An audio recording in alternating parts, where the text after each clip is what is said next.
back to the show. Today we have Rachel Braun Scherl. She's an entrepreneur, a vagipreneur, and business builder. Rachel, welcome back to the show. Thanks, Kevin. Great to see you. Yeah, I'm excited to have you back on the show. You've done the radio version a couple of times. I thought you should do the kind of TV version of the show, just because we always have really good kind of conversation, and it's stuff that I'm kind of fascinated about as well. But maybe before we get into all the fun stuff that you're involved in, let's get to know you a little bit better and start off with where you grew up. I grew up in northern New Jersey and spent most of my life in and around the Northeast, moved around a bit in my professional life, but raised my family back here. I went to Duke undergrad where I studied psychology, which at one point was what I thought I would do. Went to business school at Stanford, which was a very mind-expanding, amazing, life-changing experience. And I started my career at J&J, and what I would say is, as critical as they've been and those relationships have been over the course of my multi-decade career, that's great. I continue to go to what I would call smaller and smaller organizations where I have more control over my financial future and my destiny. So when I got out of college, I thought I would run a division of J&J. That was my big vision. I don't think I'm more of an accidental entrepreneur, although having now done it for 20 years, it looks in retrospect like where I was supposed to be all along, but I didn't come out of schooling that way, thinking that I was going to work in an environment where, you don't have a safety net. And it's with each transition, for me, it gets more and more exciting. And I couldn't imagine doing anything for a large company other than working with them as a partner or consulting. And luckily, I'm in a position right now where I can do that.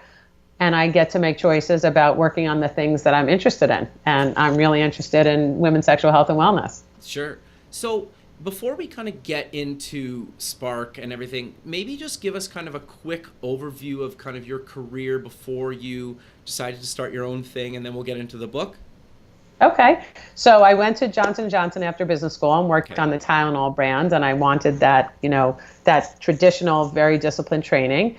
And from there, I went to a number of organizations until I started my own, where that Johnson & Johnson theme was consistent. So I went to a consulting company that serviced J&J pharmaceutical companies.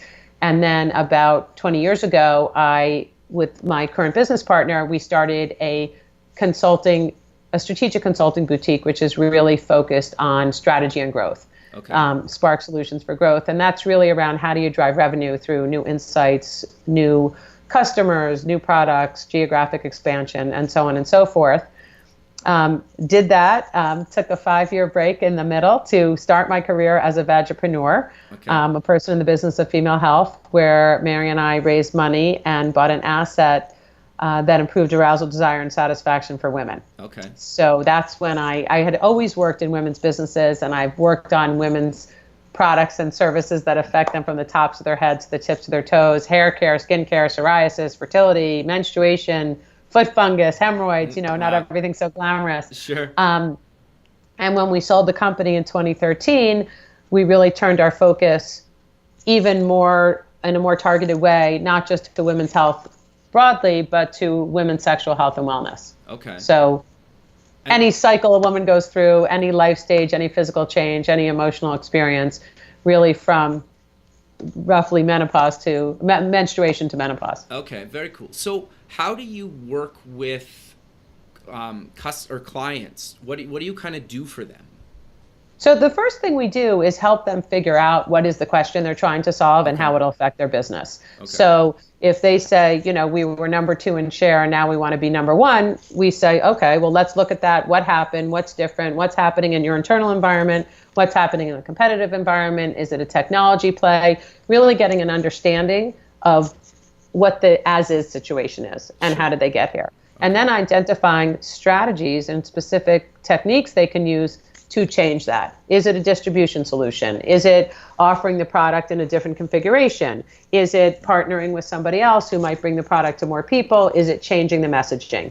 So anything around understanding better about how to get their customers, whether they're consumers, whether they're patients, whether they're doctors, whether they're health care organizations, to engage in a transaction with them. So it's really all around driving behavior that increases top line growth. So what made you decide to kind of write a book? Because as you know, it's a lot of work, but I think what you wrote on is a much needed kind of topic. So I'd always loved to write. Okay. And I started writing for business, if you will, several years ago, where I was writing on female sexual health and communication and many of the business issues that we faced. And as I was working in female health and learning so much about how difficult it was and how joyous it could be, I was reading stories and working with and meeting other people who were experiencing some of the same trials, tribulations, and triumphs as I was. And the name Orgasmic Leadership came from just a friend sitting next to me at a meeting who said, that's a great idea for what you should speak about. And because I know there's a lot of mixed feelings about being so bold about those things, I said, I speak all the time to groups about leadership and entrepreneurship. No one's really going to hire me to talk about orgasmic leadership. They want me to talk about female health when I'm there, but they're not putting that on the email to the entire company. So I said, I think this is an idea for a book. And I reached out to people that I'd been working with, either in a consulting capacity or we had met each other through industry things. And I did structured interviews and used those interviews through the lens of women's sexual health and wellness to highlight what I thought were interesting business principles that were applicable whether you were in women's sexual health or not. So what have changes in technology enabled us to solve from a female health perspective?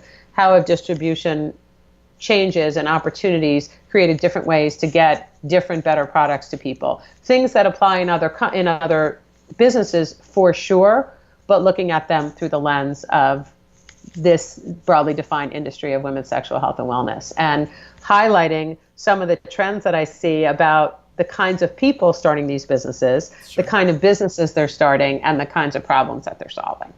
Okay, interesting. Yeah, so the thing that fascinates me about it, and I think obviously you picked a bold title because if you just call it like women's leadership, people will be like, right? Like, I love the title. You're on. Yeah, right? Like, you need something that kind of gets people thinking and is a bit provocative, right? I think that's kind of how real change actually starts happening, or at least gets people thinking about it, right? Because you need to push people out of their comfort zone a little bit. But I'm curious then to know about kind of why you think it's kind of important, because I think we've talked about this before, where we've come a long way, but we need to go so much further, right? Because I think obviously like there's Viagra commercials all the time, which is obviously for men. I get women benefit, but like it's targeted at men clearly, right? Where you don't see as many things targeted for kind of females on TV, at least in my experience. No, you're 100% right. And I like to be positively pragmatic, which means I look at what's out there, but I look at it not through rose-colored glasses. So on one hand, as you said, there's a huge amount of progress. There's millions and millions of dollars going into startups that are focused on solving women's health problems, whether it's new approaches to menstruation, new access to fertility, better solutions for incontinence for women after they've had a baby or they're in menopause. So there's a lot more activity. There are a lot more businesses being created. As I think I mentioned, I interviewed over 36 people in this space, and every day I meet more. This could be an endless project. So just the inventory and the landscape of people doing this is increasing, and the people funding these kinds of businesses is increasing. That's wonderful. A lot of these businesses are getting great traction. Some more of the blue chip investors are starting to notice them and invest. Fabulous. There's a lot of momentum on that side. Where I see less progress is in our societal comfort around this broad conversation. So today in 2018, many of the companies highlighted in the book cannot get paid advertising on Facebook. Wow. Period. It's considered inappropriate according to their standard. Yeah. Well, especially when you look at what is there. Well, and it can be targeted, right? Right. So I'm not suggesting that we're trying to promote messages to children that parents would find uncomfortable. We're talking about doing appropriate messages in an age-appropriate way that are not being accepted. Right. So just to give a very extreme example, you see these sneaker commercials or commercials unrelated to in terms of the products to sexuality and wellness that are very provocative, very suggestive. Sure. And they're fine. Or like but then violent when you video try to, games. that's one example. But I remember there was a particular Skechers commercial years ago where it's with Kim Kardashian and a very handsome actor, and they're laying horizontal on the ground, and she makes a statement, "This was the best I ever had," tongue in cheek, referring to the sneakers. But clearly there's not even a subtle sexual innuendo. But when you're talking directly, direct to the camera, using, the appropriate body parts or saying the word sex, there's still major pushback, which, as you mentioned, if you look on any single day on Facebook, unfortunately, there's stuff about pedophilia, there's stuff about terrorism, there's stuff about categories that in my mind, we could almost agree, whether maybe universally, if not close, that those are topics that are not, shouldn't be in prime time, so to speak. So, your example is actually right. We take 2 steps forward and 1 step back. And I feel with the strength of all these people in the book and all the other people working in this space and the investors, that we're really making progress in moving the businesses forward and moving the conversation forward. And that's why, for me, this book was so important, is because when the wall breaks down, it will be so exciting and so meaningful and so life-changing for so many people in terms of solutions that they didn't even know were available. And it's not, there are plenty of people who are just uncomfortable about, female arousal and satisfaction and the power and strength, and maybe that's scary to some people. But even things that are, physical problems, like incontinence or infertility and menstruation, things that millions of women face every year, year after year, and will over the course of their lives, there's also discomfort about those categories. Sure. And so I hope that these businesses, and that I can play some small role in working with them and catalyzing this conversation to say, we need to have a bigger conversation. We need people to have choices. Yeah, no, I think that's really great. And I know I mentioned to you before, like even just there's certain things that you learn or talk about once somebody in your friend group goes through them. Like we had friends that dealt with, infertility, and I had no idea about some of that stuff until, and luckily they were open to talk about how hard it was, right? And I mentioned to you before about just like, just having your wife struggle a bit with like breastfeeding, right? And you have no idea. You think you're this like alone and you're like, what's wrong with us? And obviously like I'm trying to support her with that, and like you go to the doctor and you're reading online, but like it's overwhelming. And nobody talks. So you feel so like what's wrong with me or us or whoever, right? So and depending on the category, that feeling gets even more and more exacerbated, because as hard as it might have been for you and your wife to talk about breastfeeding, there are some topics that get even more difficult, like for the 1/3 of women who never have an orgasm over the course of their sexual lives. Some of the companies that I work with are coming up with solutions for that. But I always liken it to, I don't know if you've ever had this experience, but the first time you buy a product in a category, I'm always stunned. So like the first time I bought a mattress years ago, I had no idea that mattresses were hundreds of dollars. You slept on them, until you're in the category, until you're thinking about breastfeeding, or until you're thinking about having a baby, or until you're thinking about improving your arousal, you really don't have the vocabulary and potentially even the perspective. Many people don't. Some obviously do. But it's a scary feeling. And it's, as you said, it's nicer when you have people, whether they're having the same experience or not, who you are able to talk about it with, or they're able to talk to you about it. Yeah, and just knowing, right, I think is the biggest thing. And I think it's weird when people just shut down, right, and they don't really talk about it. Like I think just luckily our friend group went through some of the same stuff, so we were lucky. But I feel like maybe having you on the show will, even if it's just like one person, just like, okay, I'm not alone in that, or there is something that I can look forward to, or maybe they're like, I have a problem that I would like to solve, and maybe I should reach out to Rachel and see if she can help me. I don't know, right? I think I just want to be clear, I'm not a doctor. I would love to play one on TV, because I really focus on all this from a business perspective. But it is really, really important to have the conversation. One of the amazing entrepreneurs who I profile in the book is a woman by the name of Colette Cordian, who was a very talented and successful business person and learned as she was becoming a mother later in life that, the bladder leakage that she thought she might be experiencing, all of her friends had experienced. Sure. And oh, by the way, because she was an older mom, a lot of them were now going through menopause and experiencing the same thing. And just the awareness that she wasn't alone. Most people then don't go from there and develop a device and build a company. Sure. She's pretty spectacular. But that concept of knowing that you're not alone and that there are options, and you have to learn. And you had mentioned in an earlier conversation, sometimes you go on the internet when you have a problem or a question, you're like, oh my God, my eyeball is going to fall out. Yeah. You read the most Totally. dire stuff because you don't have perspective. Yeah. And one of the things that I think is wonderful is how big these support communities are. It doesn't matter what social media channel you're on, where people of like minds with similar problems can, in a very private, controlled setting, Totally.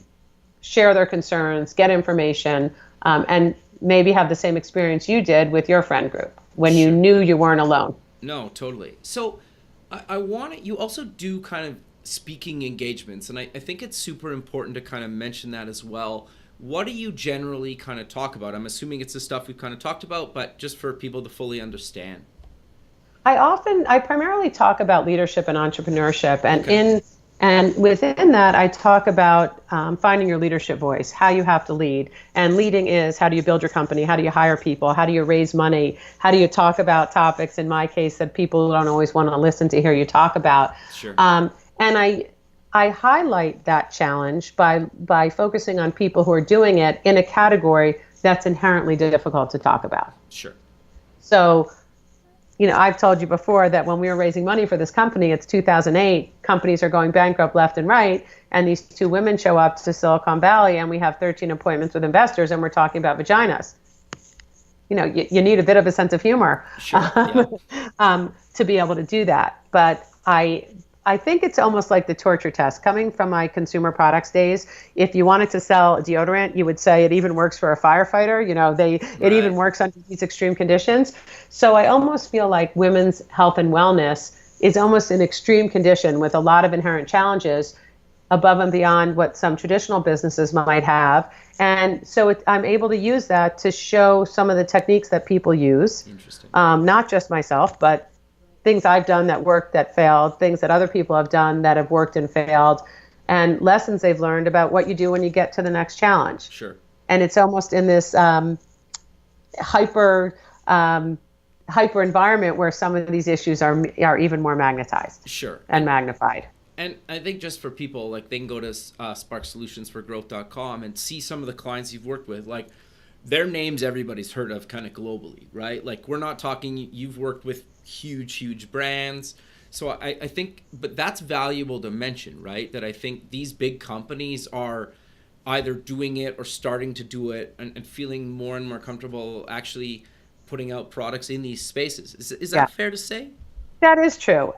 They might be doing it within narrower boundaries than some of the startups, but the way I talk about it is I've worked for brands that are household names and hopefully brands that will be household names. Sure. So lots of large companies in and around this space, and then literally dozens of startups, some being born every day in all these different areas that are looking to find their place in the marketplace, if you will. So and some of them you may never hear of when you look at the success rates of startups, but absolutely, when the big companies get involved, that absolutely exponentially increases the conversation. Sure. And this is a little off topic that I'm curious about. Like, some of these big companies, obviously, like, just from a business perspective, forget about any of the other thing. Like, they can maybe try to sell more toothpaste or some other product. But in a lot of cases, if they really want to grow, they need to expand into other market categories. Is that fair to say?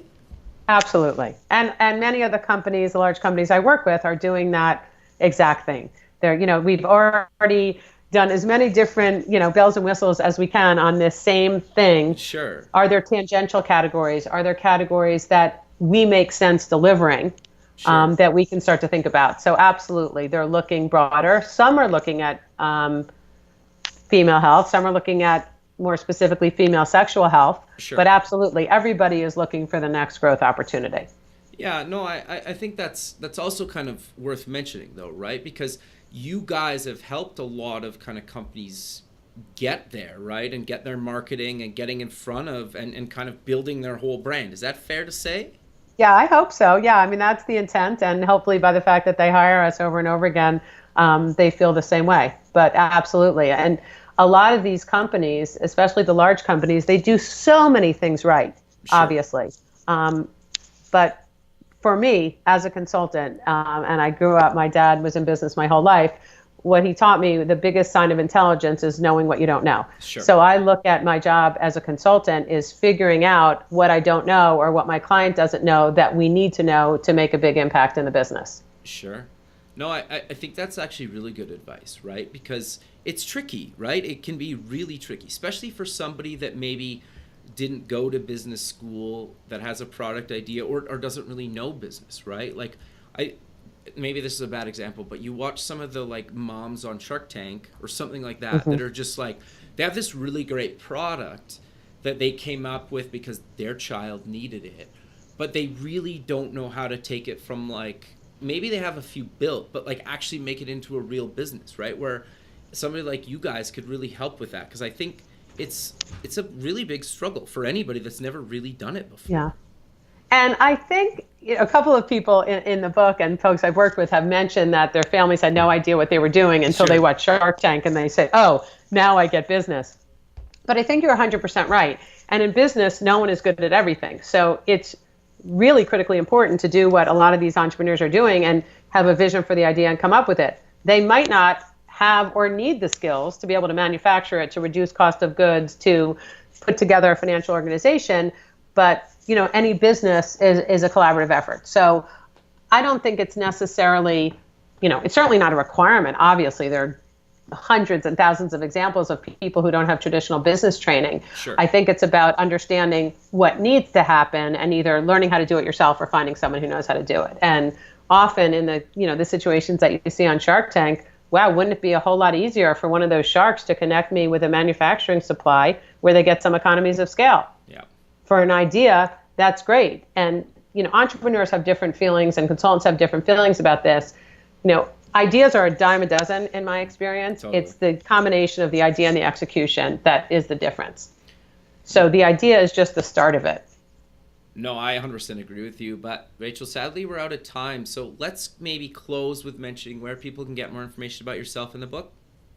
Okay. So the book is called Orgasmic Leadership, and it'll be available on Amazon on May 15th. So I'm excited about that. That's great. Congrats on that. Welcome. Thank you. And look forward to any feedback that folks have, good, bad, or ugly. And everything else about my business, as well as the book, is on my website, sparksolutionsforgrowth.com. And as always, I welcome any individual outreach or questions people might have. And my email is rbscherl@sparksolutionsforgrowth. Perfect, Rachel. Well, I really appreciate you taking time out of your day to be on the show, and I look forward to keeping in touch with you. Have a good rest of your day. Same here. Thanks so much, Kevin. Thanks. Enjoy your day. Bye. Bye-bye. Thanks.